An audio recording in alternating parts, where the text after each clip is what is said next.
इसमें गोल कोई नहीं है। अभी देखिए कोई भी है, अभी देखिए अब पहला जो हमारा वर्ल्ड कप आया था, कपिल देव साहब थे कैप्टन, रिटायर हो गए, दूसरा बंदा आ गया, आया कि नहीं आया? लेकिन उसके बाद उन्होंने क्या किया, ही बिकेम कोच बन गया, कमेंट्री देना शुरू कर दिया, टीम में आना शुरू कर दिया। तो यदि चाहो तो रिटायरमेंट के बाद भी आपके पास बहुत सारे काम हैं, आप कर सकते हैं। तो कभी भी ये समझना है कि रिटायरमेंट के बाद हम बोर हो गए हैं, हमारी कोई वैल्यू नहीं है, हम बीमार पड़े रहेंगे, कोई हमें पूछता नहीं है, ये सब नहीं सोचना है। Retirement is a golden phase of life. कई लोग रिटायरमेंट को अपनी गोल्डन फेज ऑफ लाइफ समझते हैं, जैसे मैं समझता हूँ रिटायरमेंट जो है मेरी गोल्डन फेज ऑफ लाइफ है, क्योंकि जब तक मैं बैंक में था, मैं अपने लिए कुछ करने के लिए मुझे बड़ा कुछ सोचना पड़ा। अरे भाई मुझे कुछ किताब पढ़नी है तो मुझे लगता था नहीं रहने दो यार, अभी तो मुझे बैंक के काम करना है, क्योंकि बैंक में पता है आपको लाइफ कितनी बिजी होती है। एज ए सीनियर मैनेजर आपको बहुत काम करना पड़ता है, आप घर भी काम लेके जाते हैं, कई बार ये सिचुएशन हो जाता है। तो this is golden phase of life, ये आपकी ज़िंदगी है गोल्डन। और रिटायरी आदमी बहुत अच्छे अच्छे काम भी करते हैं। आप ये भी देखिएगा, यदि आप दिल्ली के हैं तो आप दिल्ली में, यदि मैं आपको बताऊं, टाइम टू रीइन्वेंट आवरसेल्फ। कई लोग जो होते हैं वो कहते हैं अभी तक मैं जो अपनी मन का काम करना था ना वो मैं नहीं कर पाया। कईयों को गाने का शौक है, वो कहते हैं मैं गाना नहीं गा पाया। कईयों को घूमने का शौक है, वो कहते हैं यार नौकरी के चक्कर में घूम नहीं पाया। हमारे जब मैं लास्ट टाइम में एक प्रोग्राम कर रहा था तो वहाँ पे गाया था, वो बड़ा अच्छा गाता था। वो कहता था मैं गाने का बड़ा शौक था, लेकिन बैंक में होने के कारण मैं गाना नहीं कर पाया, गाने नहीं गा पाया, खुल के नहीं गा पाया। कहीं जाता था, छोटे मोटे प्रोग्राम कर लेता था, लेकिन फिर ये होता था अरे यार। तो उनको माता की जागरण करने का बड़ा शौक था। कहते हैं अब साहब मैं खुल के माता की जागरण कर सकता हूँ, क्योंकि रात भर जगते थे, सवेरे फिर बैंक भागना पड़ता था। अब मुझे वो तो नहीं है, अब मुझे जो भी जितनी बारी बुलाएगा मैं जा सकता हूँ। एक हमारे सरदार जी थे, वो कहते हैं यार मैं तो अमृतसर गोल्डन टेम्पल जाऊँगा, महीने भर वहाँ सेवा करूँगा, क्योंकि बैंक में होते मैं नहीं कर पाता। जाता था एक दिन, एक या 2 दिन या 3 दिन 4 दिन चल रही, अब महीने भर या 6 महीने भी जा सकते मैं वहाँ जाके। कई लोग पेंटर होते हैं कि मुझे पेंटिंग करनी है, कहीं को लिखने का शौक होता है, जैसे कि मुझे लिखने का शौक है। यदि आपने कभी कैमरा ज्योति या श्रेयस पढ़ी हो तो उसमें मेरे आज भी लेख आते हैं। मुझे रिटायर हुए अब 1 साल प्लस हो रहा है, लेकिन आज भी मेरे लेख आ रहे हैं, क्योंकि मुझे लिखने का शौक है। मैं छोटी मोटी कहानियाँ लिखता रहता हूँ, और मैं आज भी, मैं एज ए रिटायर हो गया हूँ RSTC से, लेकिन RSTC दिल्ली, और देखो चंडीगढ़ वालों ने मुझे आज बुला लिया कि नहीं सर आप एक सेशन ले लीजिए। तो आपको काम मिलता रहेगा, ऐसा नहीं है, लेकिन आप अपने मन का काम जो है वो कर सकते हैं। अच्छा, हमारे एक पड़ोस में एक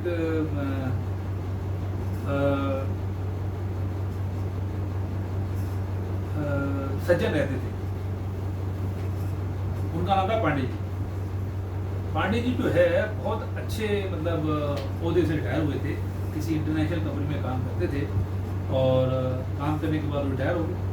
रिटायर होने के बाद उन्हें लगा यार अब क्या किया जाए, कुछ खाली बैठा हूँ। तो उनके घर के पास एक पार्क था, एकदम घर के नीचे एक पार्क था जो बंजर पड़ा था। तो उन्होंने कहा यार पार्क एक बंजर है, चलो मैं इसमें काम करता हूँ। दिन रात, दिन में जैसे जून का महीना था, वहाँ उसमें भी वो पानी देते थे, कुछ पौधे लगाते रहते थे। तो ऊपर से उनके साथी लोग कहते थे पांडे जी आप क्या कर रहे हो? कहते हैं पौधे लगा रहा हूँ। अरे यार तुमको क्या जरूरत पड़ी है, वो आएगा म्यूनसिपल कार्य में लगाया। उसने कहा नहीं यार सारे वही थोड़ी काम करेंगे यार, वो नहीं करते, मैं करता हूँ। तो उन्होंने जो है वहाँ पौधे लगाने शुरू कर दिए।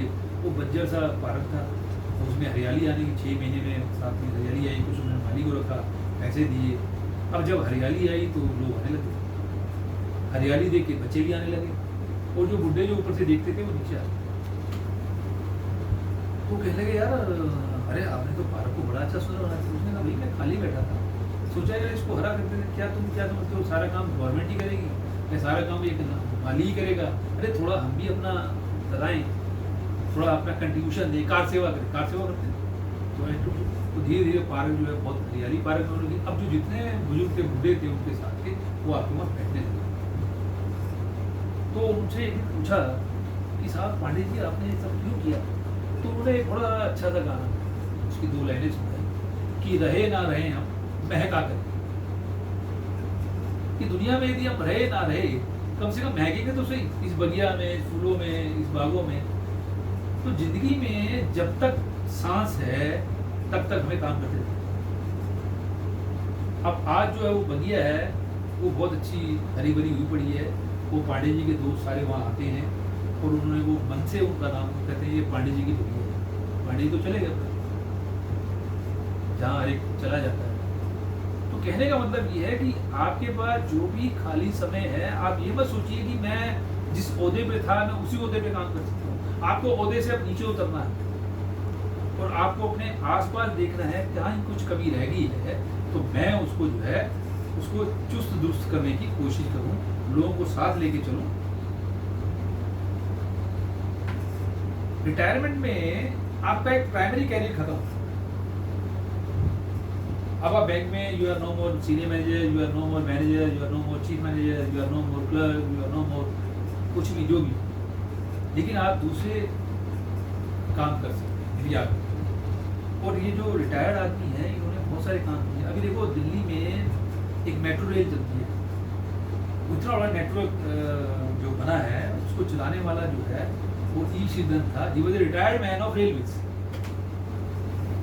वो इतना अच्छा आई मीन वर्कर थे, इंजीनियर थे कि रिटायरमेंट के बाद वो उनका मेट्रो में सिलेक्शन हुआ। उन्होंने इतना बड़ा मतलब इंफ्रास्ट्रक्चर खड़ा किया जिसमें कि लोग आज इंजॉय करें। तो ये रिटायरमेंट जो है कभी मत समझना कि कल्मिनेशन ऑफ कैरियर है आपका। हाँ, प्राइमरी कैरियर आपका खत्म हो गया है, लेकिन अब आपके पास क्या है, एक बारी जैसे ही आप रिटायर होंगे आपको बड़ी शांति मिलेगी। आपके पास कोई टारगेट नहीं है, कोई डेडलाइन नहीं है कि आपको डेडलाइन मीट करनी, कुछ नहीं। आप अपनी master of your own destiny. अब आप master of your own destiny हैं। और रिटायरमेंट के नेक्स्ट डे जो है आप जो होते हैं, आप बन जाते हैं, आप सीनियर सिटीजन क्लब ज्वाइन करते हैं।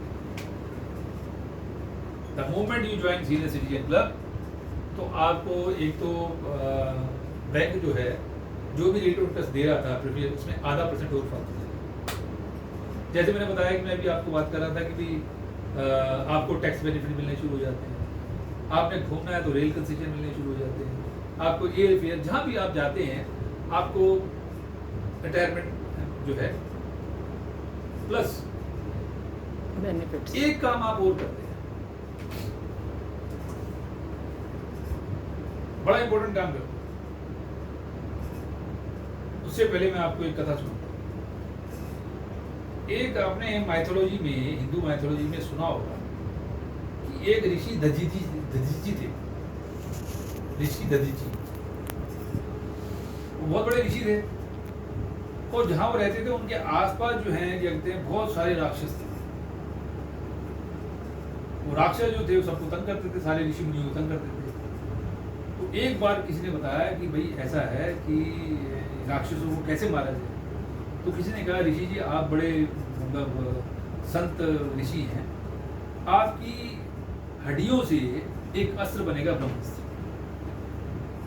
उस ब्रह्म अस्त्र से जो है उन राक्षसों को मारा जा सकता है। तो ऋषि जी ने कहा चलो ठीक है, मैं मरने को तैयार हूं।